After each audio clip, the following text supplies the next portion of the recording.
Bienvenidos y bienvenidas a Capital Empresa. Hoy empezamos el programa con una realidad que cada vez pesa más en el día a día de muchas familias. Recurrir a la financiación ya no es algo puntual, se está convirtiendo en algo habitual. La demanda de crédito al consumo se ha disparado en España y detrás de ese dato hay decisiones muy concretas. Reformar la vivienda porque cambiarse es inviable, reorganizar deudas para poder respirar un poco o hacer frente a gastos que no admiten espera. Porque una cosa está clara, el crédito ya no es solo una herramienta, es también un termómetro bastante fiable de cómo está realmente la situación. Y después vamos a ampliar el foco porque lo que pasa afuera acaba impactando dentro y mucho más rápido de lo que pensamos. El conflicto en Oriente Medio vuelve a meter presión en el tablero internacional y eso tiene consecuencias directas para las empresas. Suben los costes, se tensionan las cadenas de suministro y aumenta la incertidumbre a la hora de tomar decisiones. Hoy en Capital Empresa vamos a conectar esos dos planos, el doméstico y el global, para entender cómo todo está relacionado, porque lo que empieza en un hogar muchas veces termina explicándose en el mapa mundial. Así que arrancamos Capital Empresa.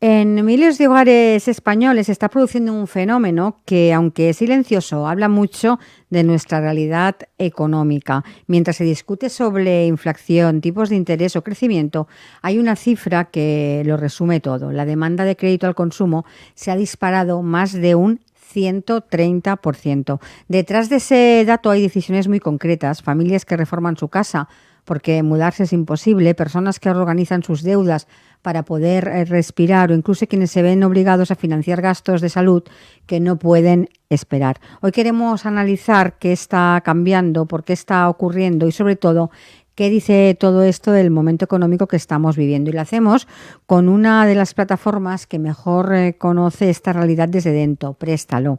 Y para ello contamos con la participación del señor Yogi Tandani, Country Manager de Clar Holding, al que pertenece Préstalo. Señor Tandani, bienvenido. Hola, Monse, muchas gracias. ¿Qué tal? Para empezar ya con el tema, en 2025 la demanda de crédito al consumo creció un 130%. ¿Considera usted que estamos ante un fenómeno puntual, ante un cambio estructural en la forma en las que las familias gestionan su economía? Sí, en este caso en concreto se trata de un cambio estructural bastante claro, te diría yo. A día de hoy ya todos los que vivimos aquí en España hemos evolucionado con cómo gestionamos el dinero y a partir de aquí ya no esperamos una serie de años para ahorrar para una inversión en concreto, sino ya entendemos el crédito como una herramienta que nos puede ayudar a mejorar nuestra situación actual, bueno, en línea con todos los temas que has mencionado justo antes de comenzar. Desde su experiencia, ¿qué ha cambiado en el comportamiento del consumidor para que se haya producido este incremento tan significativo? Hablamos del 130% más.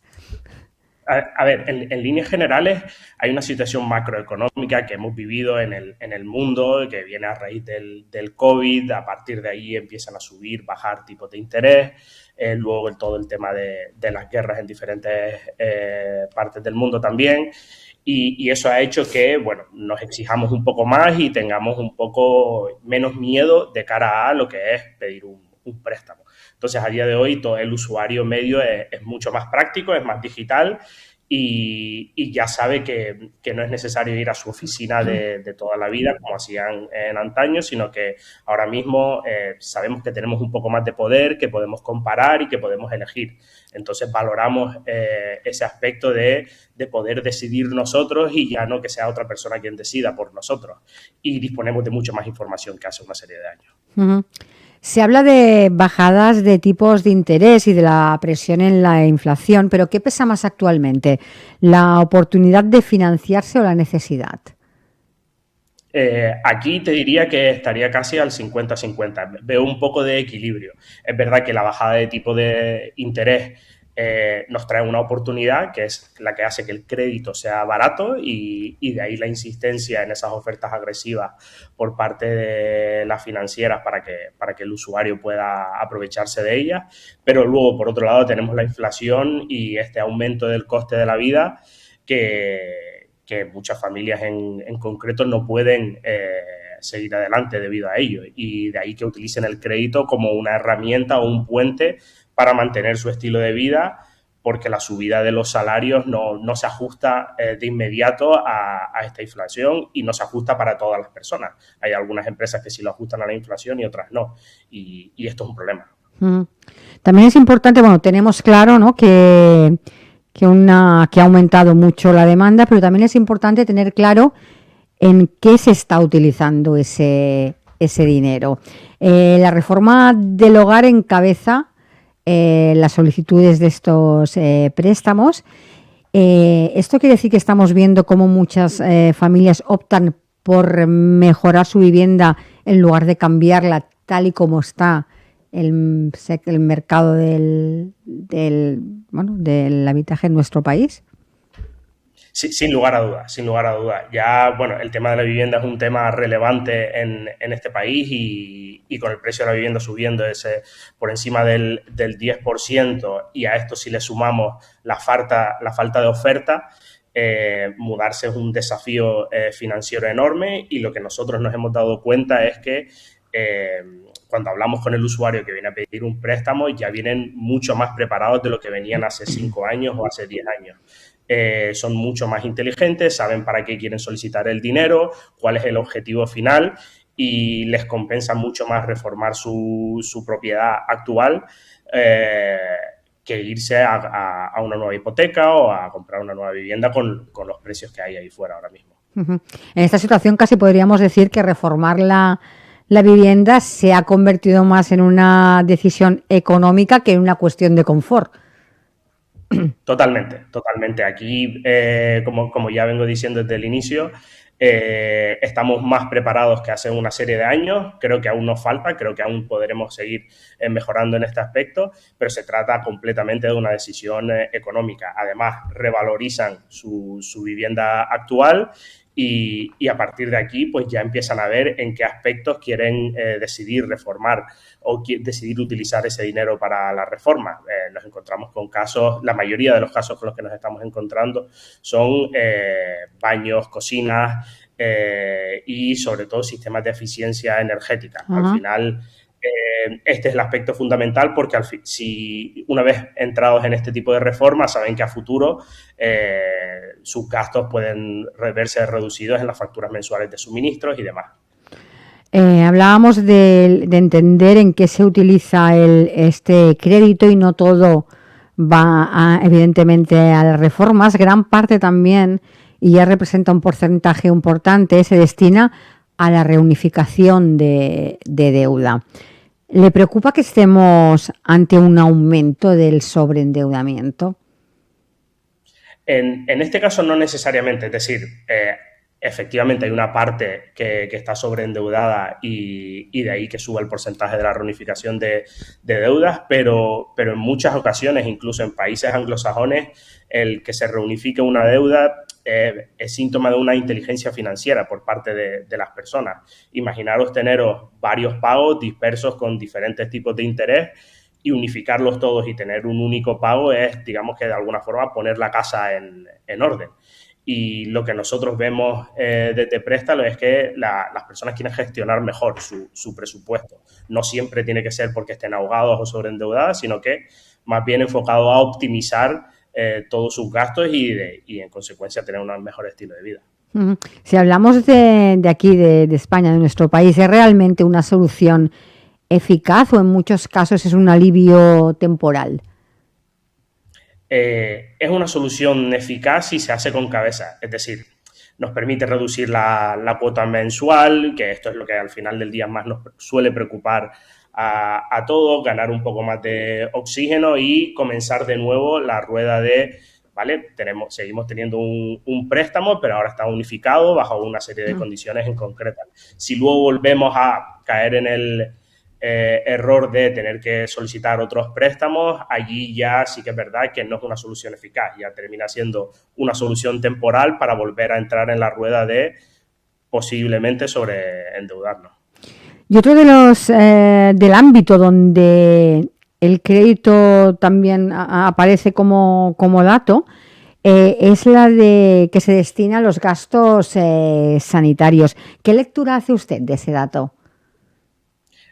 Aquí, en líneas generales, nos preocupa un poco que se utilicen para este aspecto. Y esto lo que quiere decir es que quizás este tipo de personas no pueden esperar a que la sanidad pública actúe o que ellos tengan suficientes ahorros para afrontar alguna cuestión de salud. Entonces, aquí estamos viendo que, bueno, el crédito es importante, cumple una función social, pero nos preocupa que esto no esté cubierto al 100% por la sanidad pública, que, bueno, en España tenemos una sanidad pública que si comparamos con otros países estamos mejor. Entonces sí que nos empieza a preocupar que este porcentaje pueda llegar a verse incrementado. Uh-huh. Y hay un gasto que nunca desaparece de esta ecuación, que es el que destinamos al automóvil. Ese sí o sí siempre está en cualquier estudio de financiación. La financiación actualmente de vehículos usados supera claramente la de vehículos nuevos. ¿Es una cuestión de precio o estamos ante un cambio de mentalidad? Yo creo que en esta situación en concreto son ambas. Es una cuestión de precio y estamos ante un cambio de mentalidad completamente. Hay que entender que un coche de segunda mano revisado correctamente nos puede dar prácticamente el mismo servicio que un coche nuevo. A esto sí le sumamos que el valor que tiene un coche nuevo nada más empezar a usarlo, cuyo valor realmente disminuye directamente, hace que pues tengamos una tendencia mayor a la utilización de vehículos usados y, como has mencionado antes, esto sale en todos los datos que la utilización de los vehículos usados sigue en aumento y es un mercado en auge y seguirá subiendo, y sobre todo la financiación enfocada a este tipo de productos. Uh-huh. ¿Considera usted que el consumidor actual, para decirlo de alguna forma, es más cuidadoso o más moderado o más prudente a la hora de tomar este tipo de decisiones, la de pedir una financiación? Sí, totalmente. Yo creo que ahora mismo somos mucho más pragmáticos, buscamos la mejor relación calidad-precio y ya no nos importa tanto estrenar, digamos, poniendo como ejemplo el caso del vehículo, estrenar un vehículo, como que la cuota que estemos pagando encaje con nuestra situación familiar o situación conjunta de gastos que podamos llegar a obtener, más si tenemos en cuenta que que tenemos gasto de renta o ya sea hipoteca, posibles otros préstamos adicionales. Entonces sí que considero que ahora mismo ya no es tanto aspiracional, sino que mucho más práctico. Uh-huh. Más allá del motivo del préstamo, hay una cuestión que también es clave, que es cómo se elige ese préstamo. Ustedes destacan que el usuario busca cada vez más transparencia y capacidad de comparar. ¿Ha cambiado la relación de confianza con las entidades, digámosle, tradicionales? Bueno, se podría considerar que ha cambiado, pero más que centrarlo en ese cambio, lo centraría más en la autonomía que ha ganado el usuario. O sea, antes digamos que el banco era el profesor o el tutor financiero y es el que guiaba un poco al usuario, que es lo mejor para él.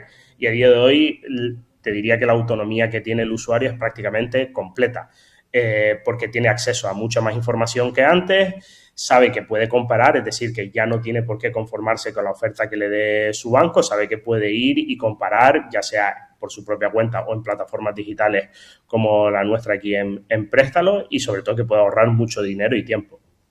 Precisamente, ya que me habla usted de Préstalo, ¿qué valor aporta una plataforma como la suya en ese proceso de decisión? Nuestro objetivo al final es intentar ser lo más claro posible. Estamos en un mercado donde hay varias entidades financieras, cada una con sus ofertas, con sus productos y nosotros, que no somos los que prestamos el dinero, lo que nosotros intentamos realizar es poner todas las opciones encima de la mesa que se ajusten al perfil de este usuario y luego darle la oportunidad de elegir. Nosotros queremos ser lo más transparente posible, indicarle toda la información necesaria para que en unos pocos pasos la entidad que mejores condiciones le pueda dar, pues bueno, se la mostremos y que ya sea una decisión final suya, que pueda comparar rápidamente en cuestión de minutos y que pueda elegir él. Uh-huh. En este caso, para que lo entiendan bien todos nuestros oyentes, ustedes no otorgan el crédito, digámoslo así, sino que presentan al usuario todas las mejores opciones que puede tener a la hora de elegir su préstamo. Correcto. Nosotros no damos el dinero, sino que en base al perfil del usuario, un perfil que él nos va indicando cuando viene a nuestra plataforma, nosotros le presentamos las ofertas que más encajan con su perfil. Y ya luego dejamos que sea él quien decida cuál de estas ofertas encaja mejor con su forma de pensar. En alguna ocasión verá un tipo de interés más bajo, en otra ocasión verá un plazo de devolución más amplio. Aquí ya es el usuario final el que decide, pero nosotros en todo momento nuestro objetivo principal es, en base a su perfil y los datos suyos, en mostrarle la oferta que más se adecue a él. Si tenemos 2, 3, 5 ofertas, le mostraremos las 5 mejores y que ya sea él quien tome la decisión final.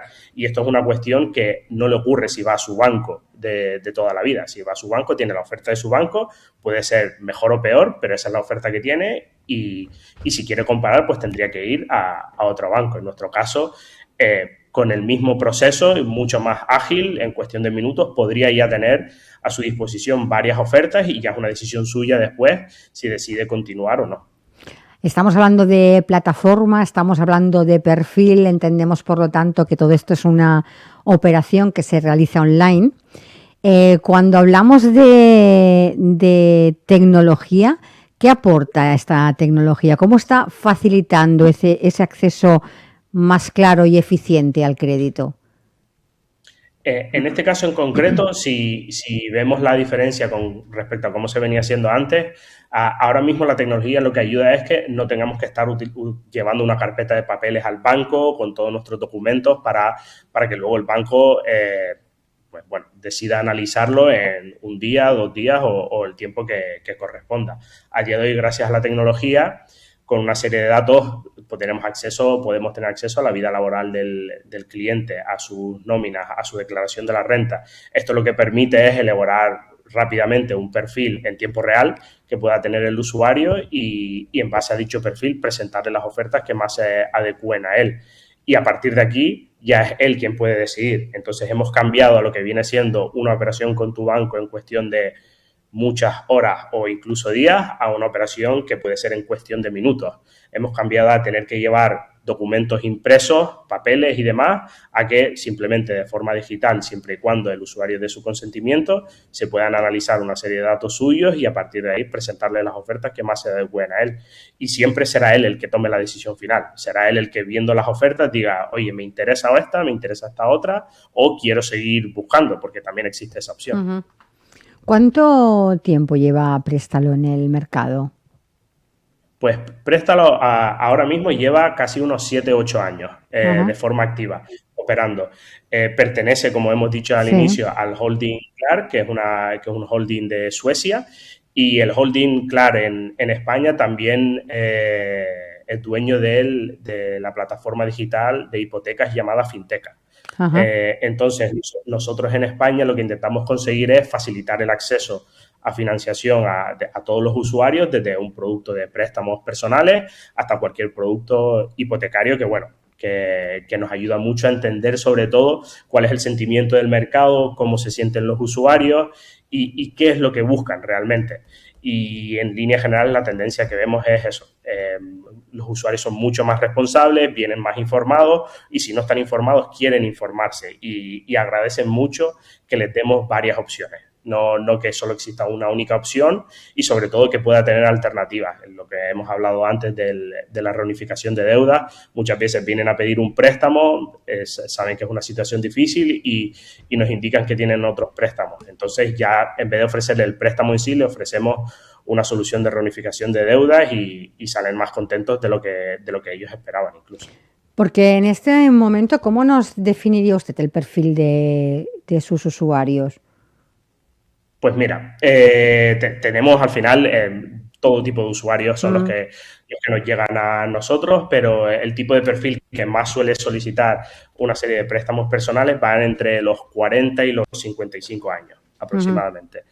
Y son estas personas al final los que también tienen mayor carga en su vida, ya sea familia, hijos, propiedades y entonces en este sentido seguramente coches también, en muchos casos no solo un coche sino dos y en este sentido es donde más ayuda les podemos dar, también son mucho más inteligentes, se preocupan mucho más por sus gastos y lo que sí vemos es una clara tendencia a una mayor formación del usuario y que el acceso al crédito es un motor de ayuda para que las familias en una serie de casos puedan seguir adelante con sus proyectos de vida, pese a toda la posible incertidumbre que veamos ya sea en el país o en el mundo, y en otros casos para salvarles de situaciones puntuales, como por ejemplo el tema de los gastos sanitarios que hemos hablado antes.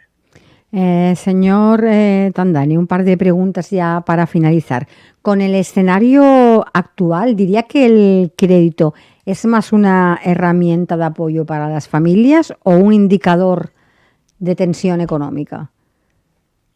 En este caso es ambos. Si te diría una de ellas, te mentiría. Es ambos porque el crédito nos indica claramente cómo está la inflación, si presiona o no, pero al mismo tiempo es una herramienta que nos ayuda para que la economía en general no se detenga. El crédito responsable y sobre todo, por lo que nosotros abogamos, es bien comparado y transparente, es un motor que ayuda a las familias a seguir adelante, ya sea un crédito para realizar sus proyectos de vida, ya sea un crédito para emprender, ya sea un crédito para acceder a algún tipo de vivienda. Entonces, en este caso, son ambas, seguirán siendo ambas, para responderte a esta pregunta, no solo en el escenario actual, sino que el crédito seguirá siendo un indicador de tensión y un apoyo a las familias y al final depende en gran medida de cómo lo utilicemos y qué tan bien informados estemos. Ahora sí, para terminar, ¿qué recomendación daría usted a un oyente que esté valorando solicitar un préstamo en este momento? Lo primero es acceder a préstamos. Nosotros ya independientemente de que seamos una plataforma online, también tenemos un equipo de agentes que llaman al usuario y que le ayudan en todo el proceso en caso de ser necesario. Muchas veces solicitar un crédito es una decisión que puede llegar a generar algo de miedo y es importante tener ese toque humano detrás que le puedan ayudar a seguir adelante con su solicitud. Pero en líneas generales lo que le pido a todo el mundo es que se informe bien. Esto es lo más importante y que compare mucho. Puede tener muchas más opciones y mejores condiciones sin tener la necesidad de ir únicamente a su banco. En el mercado hay varias ofertas muy competitivas y sería una pena que una persona que por la facilidad o porque cree que es más cómodo ir a su banco deje de comparar porque en la comparación es donde va a llegar a ser más óptimo en su decisión financiera y de cara a largo plazo es lo que le va a ayudar. Y por último, una cosa y una tendencia que estamos viendo es que por defecto, y es la naturaleza humana, tendemos a mirar que el precio de la cuota sea lo más baja posible. Y aquí el problema que surge es que al no mirar tanto el plazo, alargamos el plazo solo por tener una cuota más baja, pero en muchas ocasiones esto genera que el total de los intereses que terminamos pagando es muy superior al que podríamos haber pagado con una cuota ligeramente más alta y un plazo inferior. De ahí que es importante comparar y preguntar, no tener miedo a preguntar a vuestro banco tradicional o a cualquier plataforma digital cuáles son las opciones que hay encima de la mesa y cuál es el montante total de los intereses que terminaría pagando, porque en búsqueda de una cuota inferior terminas pagando unos intereses que son desorbitados y esto se podría evitar. Pues, señor Tandani, muchísimas gracias por haber participado en nuestro programa para aclararnos un poco más en qué invertimos nuestros créditos al consumo. Así que muchísimas gracias. Muchas gracias a ti, Monse. Un placer por la oportunidad. Un saludo, adiós. Adiós.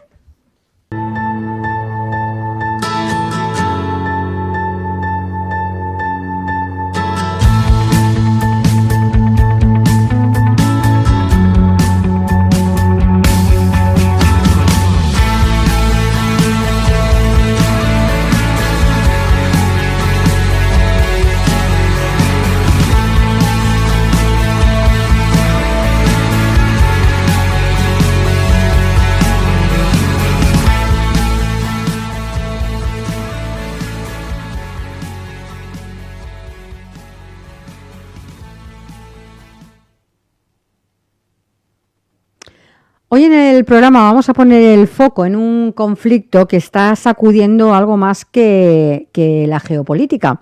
Está tensionando los mercados globales y disparando el precio de las materias primas a una velocidad difícil de ignorar. El petróleo, el gas o los fertilizantes ya reflejan ese impacto y sus efectos empiezan a trasladarse a toda la cadena económica. Un escenario que introduce más incertidumbre, presión a empresas y sectores clave y vuelve a poner sobre la mesa los riesgos de una economía global altamente interconectada. Para entender qué está pasando y qué podemos esperar en los próximos meses, hablamos con el señor Bruno de Moura Fernández. Él es jefe de macroeconomía de COFACE. Señor de Moura, bienvenido. Hola, ¿qué tal? Para empezar, estamos viendo titulares constantes sobre el conflicto en Oriente Medio, pero para situarnos, ¿qué está ocurriendo exactamente ahora mismo en los mercados de materias primas? Bueno, claramente han sido impactados básicamente por la guerra, por el conflicto, por el miedo de que al final, bueno, va a faltar volumen, que sea en el mercado del petróleo, mercado del gas también, del aluminio, de los fertilizantes, de algunos productos petroquímicos, en que, bueno, esa región del mundo es fundamental para la producción. Si hablamos, por ejemplo, del aluminio, es 8% de la producción mundial, 20% más o menos del petróleo, del gas licuado, 33% de los fertilizantes, en que al final, claro, como no pueden salir, o que no podían salir hasta ahora del estrecho de Hormuz, estaban bloqueados y claro, en los mercados cuando falta volumen, entramos en, bueno, básicamente una subasta para quién puede pagar más y al final tenemos precios que suben muchísimo. Uh-huh. Nos ha hablado usted del estrecho de Hormuz. Para quienes nos escuchan y para que tengamos los conceptos claros, ¿por qué es tan estratégico para la economía global ese punto? Es fundamental porque, bueno, al final lo que producen los países del Golfo, de esa región, básicamente no puede salir por otras vías. Hay una parte que podría salir por el Mar Rojo, del otro lado básicamente de la costa oeste de Arabia Saudí. El tema es que de ahí básicamente no hay infraestructuras para poder exportar mucho petróleo, solamente un oleoducto que básicamente puede llevar 3,5 millones de barriles al día, pero no los 19 que salen al día de ese estrecho. Y después, si hablamos de gas, si hablamos de petroquímicos o de fertilizantes o de aluminio, ahí no puede salir porque no hay infraestructura ferroviaria en Arabia Saudí para poder evitar el estrecho de Hormuz y para salir del lado del Mar Rojo. Y pues al final, si no hay salida de ahí, no hay posibilidades para todos estos países de exportar para el mercado mundial y por eso al final, cuando está bloqueado ese punto de salida, está bloqueada básicamente toda la producción de estos países. Uh-huh. Hablamos de subidas muy intensas en petróleo, en el gas, en fertilizantes, también lo comentábamos. ¿Estamos ante un shock puntual o ya podemos hablar de un cambio más estructural?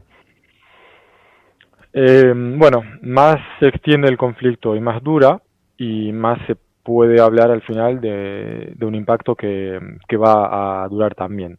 Es verdad que al principio, en las primeras semanas del conflicto, se decía, bueno, si esto se termina hoy o mañana, al final el impacto habría sido muy temporal, porque claro, al final los precios van a bajar, porque la oferta y la demanda volver a equilibrarse, a volver al balance que tenían y ya. El tema es que más el tiempo pasa, más se extiende el conflicto, más se destruyen capacidades de producción, infraestructuras, y más al final va a necesitar mucho tiempo para volver a producir de la misma forma, porque claro, en algunos casos habrá que reconstruir capacidades, como es el caso, por ejemplo, en el gas en Qatar, y ahí sí sabemos que van a necesitar años para una producción normal, una producción la que era básicamente antes del conflicto, y también todas las cadenas de suministro, bueno, al final están siendo impactadas. Estamos viendo que obviamente ya hay retrasos y tal, y bueno, con el tiempo más eso dura y más impacto duraderos va a tener, y más obviamente también sobre la inflación, porque es una cosa cuando sube el precio de la energía en un momento, una semana, en que a lo mejor las empresas o los proveedores pueden absorber los costes, y cuando ya dura meses y meses en que al final las empresas no le queda otra sino traspasar estos costes en los precios al consumidor. Estamos viendo subidas muy desiguales según regiones. Desde su análisis, ¿qué zonas están siendo más castigadas? ¿Europa, Asia o Estados Unidos? Bueno, claramente Europa y Asia. Asia más que nada, porque claro, al final los flujos que salen de Hormuz están al 90% dirigidos a Asia, y por eso claramente en algunos países ya tienen que básicamente pedir a la gente que deje de consumir energía, básicamente que ya no hay luz en algunas calles, ya tienen que consumir menos aire acondicionado, que no ir al trabajo, básicamente, bueno, todas estas cosas para ahorrar un poco de energía, y también algunas empresas, algunas fábricas ya no están básicamente produciendo petroquímicos porque les falta insumos. Después en Europa también al final estamos siendo impactados porque tenemos que competir con Asia para comprar los productos, porque al final cuando es así, las empresas y los proveedores de energía van a hacer la entrega al que paga más. Básicamente es lo que ya vimos desde el principio, desde la primera semana de la guerra. Básicamente un barco con gas salía de Nigeria, tenía que ir a Francia y al final cambió de ruta y se fue a Asia simplemente porque los asiáticos pagaron más. Por eso al final es una guerra en que normalmente impacta bastante poco los flujos directos a Europa, pero en el caso de crisis, básicamente hay subastas en que los que pagan más se llevan el gas, el petróleo y los productos. Y eso, claro, hace con que en Europa, si queremos las entregas, hay que pagar. Y al final tenemos también un impacto sobre los precios. La región menos impactada es claramente Estados Unidos, porque ellos ya producen su propio petróleo y su propio gas. Y por eso al final estamos viendo que los precios del gas ahí no están subiendo. Hay una diferencia tremenda de coste y de precio entre el gas en Europa y en Asia y en Estados Unidos, porque al final ellos no tienen que competir en los mercados internacionales porque ya lo producen de forma doméstica. Nos hablaba usted de ese encarecimiento, ¿no?, que se traslada a petroquímicas, a plásticos y a otros materiales clave. ¿Hasta dónde puede llegar todo este efecto dominó? Porque esto acaba afectando al final a toda la cadena. Y sí, o sea, más tiempo dura ese conflicto y más al final los precios van a subir para todos los productos, porque al final más también los costes, cuando son costes que duran, una semana, un mes, a lo mejor, se traspasa al primer proveedor, al primer cliente y ya, y cada uno absorbe un poco el coste y no se traspasa al consumidor. O básicamente al cliente que sea, por ejemplo, la petroquímica, después hace entregas para la automotriz, para la construcción. Cuando eso dura y cuando sobre todo los precios suben mucho, no se puede básicamente absorber todo el coste un agente o una empresa. Y ahí es cuando se traspasa al otro sector. Y como dijo perfectamente usted, tenemos después cuando la energía sube mucho. Claro, después eso impacta a los sectores consumidores de energía, como por ejemplo la química o la petroquímica, la papelera, el vidrio, el cemento, el plástico, los metales, bueno, básicamente el transporte también. Y cuando hablamos de, por ejemplo, de fertilizantes, eso va a llevar después a que suban los precios, básicamente los productos agrícolas. Todo el sector de la agricultura también va a ver sus costes subir. Y bueno, al final ya lo mencionamos casi a todos, porque cuando hablamos de petroquímica y productos químicos o de plástico que sube, entra después obviamente en la automotriz, en la construcción. Bueno, yo creo que ya mencionamos casi a todos los sectores de la economía. Por eso al final está todo bastante interconectado, y más que nada cuando es un impacto que atinge a energía, fertilizantes, bueno, y aluminio en ese caso. Aquí llegamos ya a un punto delicado porque toda esta situación afecta directamente al conjunto de la economía. ¿Podría esto condicionar las decisiones de los bancos centrales en los próximos meses? Sí, probablemente si se extiende y dura el conflicto, los bancos centrales estarán bajo presión para básicamente subir las tasas. Porque claro, lo que vemos por ahora es que hay dudas sobre si los bancos centrales tienen que subir o no. Yo diría que más que nada, por ahora, lo que los mercados están pensando es que no es el momento y va a ser complicado para los bancos centrales que tenían que bajar, como el Banco Central estadounidense o el Banco Central de Reino Unido, en que ellos básicamente tenían que bajar los tipos y que al final, bueno, a lo mejor van a tener que esperar un poco para ver qué impacto va a tener sobre la inflación. Después, lo de subir, ahí hay muchas dudas, hay mucha incertidumbre, porque obviamente en teoría no se tiene que subir o no se puede hacer nada desde la política monetaria cuando es un choque así sobre las materias primas, en que no tiene nada que ver con una economía sobrecalentada, con una demanda muy fuerte, muy dinámica. Aquí los precios suben no porque la gente está gastando mucho o puede gastar mucho, sino por un choque sobre la oferta, sobre un producto como la energía.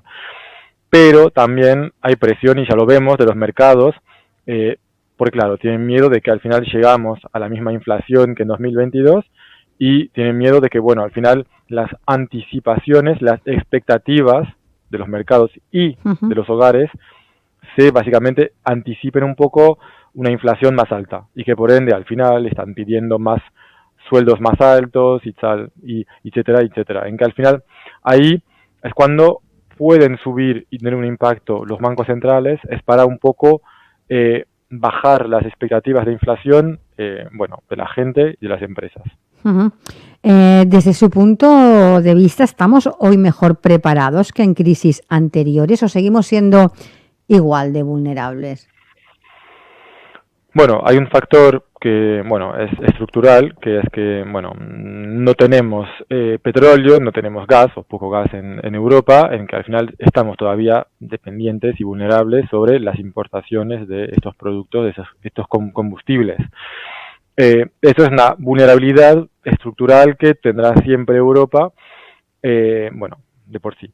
Ahora, ¿estamos mejor preparados? Primero, porque ese conflicto no está en Europa, no atinge o afecta a los proveedores directos, como fue en el caso de Rusia o de Ucrania, y es una región en que los flujos no iban tanto a Europa. Pero más que nada también los países en general intentaron un poco, yo diría, ser menos dependientes del gas, porque nos dimos cuenta de que obviamente era un tema ser dependiente del gas, que sea el gas de Rusia, pero que también al final de Estados Unidos, en que vemos que las relaciones no son siempre las mejores o no son tan sencillas como lo fueron en un momento, y que si no, hay que depender de importaciones de gas de países que a lo mejor también estarían en algún momento en algún conflicto, o en que podría estar en la incertidumbre geopolítica, como Qatar, como Congo, como Argelia, que lo vimos también con el tema de España, con las relaciones con Argelia, en que vemos que, estamos siendo básicamente vulnerables porque dependientes de otros países que no son países europeos aliados naturales, diría yo.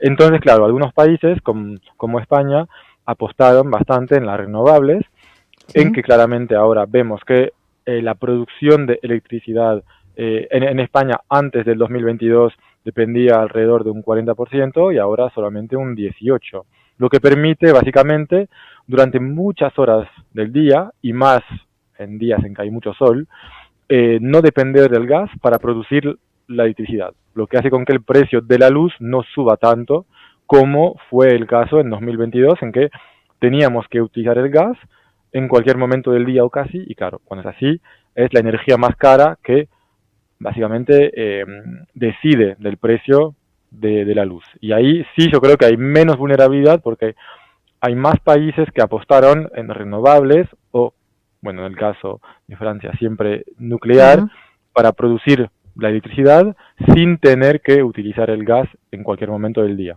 Pero no todos lo hicieron y, por ejemplo, países como Italia o Alemania todavía están siendo bastante dependientes. Y si miramos un poco más allá del corto plazo y si el conflicto se prolonga, ¿qué escenario macroeconómico manejan ustedes desde COFACE? Bueno, hay varios escenarios en realidad, porque esto puede básicamente, o sea, yo diría casi no hay un escenario peor, o es difícil decir cuál sería el peor, porque obviamente que una guerra no tiene límites, si se destruyen básicamente todas las capacidades o infraestructuras energéticas, bueno, y de producción de aluminio y de petroquímicos como atacaron anteayer, bueno, al final el impacto puede ser no infinito, pero que en realidad faltaría durante años y años, bueno, 20%, todo lo que yo dije, básicamente el 33% de los fertilizantes, el 20% del petróleo, 20% del gas licuado, bueno, casi un 10% del aluminio mundial, o sea que obviamente tendríamos precios muy altos que durarían y se quedarían muy altos durante mucho tiempo y sobre todo que generarían inflación muy alta y una recesión en la mayoría de los países, porque claro, estamos hablando ahora de precios del petróleo de, bueno, estaba en 110, ahora 95, pero obviamente que si tenemos una escalada de las tensiones y se destruyen, bueno, el petróleo en Irán y que ellos después destruyen en otros lados, al final, claro, esto puede subir a 150 o más. Y ahí sí hay destrucción de demanda, porque el precio sube tanto que mucha gente o muchas empresas dejan de consumir, básicamente. Y ahí es cuando, básicamente, tenemos una recesión. Eso sería el peor de los casos, pero bueno, después tenemos muchos escenarios intermediarios entre el actual y el peor, obviamente. Eso ahí ya depende totalmente de la geopolítica, cuánto tiempo, y de las capacidades y las infraestructuras que se destruyen durante esa guerra. Señor de Moura, ya para terminar, tenemos menos de un minutito. ¿Qué debería estar haciendo ahora mismo una empresa para protegerse de este entorno de tanta incertidumbre? Bueno, creo que es trabajar en muchos escenarios diferentes, porque uno no puede realmente predecir lo que va a pasar. Hablamos de personas muy imprevisibles, ¿no? Ahí al mando. Y yo creo que sí, ser resiliente, tener una diversificación de los proveedores, de los clientes y más que nada conocer bien a las empresas, a los proveedores, porque claro, ahí hablamos de una guerra que impacta a muchos productos, a muchos países, pero que al final tampoco impacta a todos. Y ahí es cuestión de conocer bien a su cliente, a su proveedor y tener la más información, yo creo, posible sobre básicamente sus parceros económicos. Pues señor de Moura, muchísimas gracias por haber pasado por nuestro programa para darnos un poco más de claridad acerca de este conflicto. Muchísimas gracias. Un gusto. Adiós, un saludo. Y nosotros volvemos mañana. Les espero, como siempre, en Capital Empresa. Así que hasta mañana y feliz día.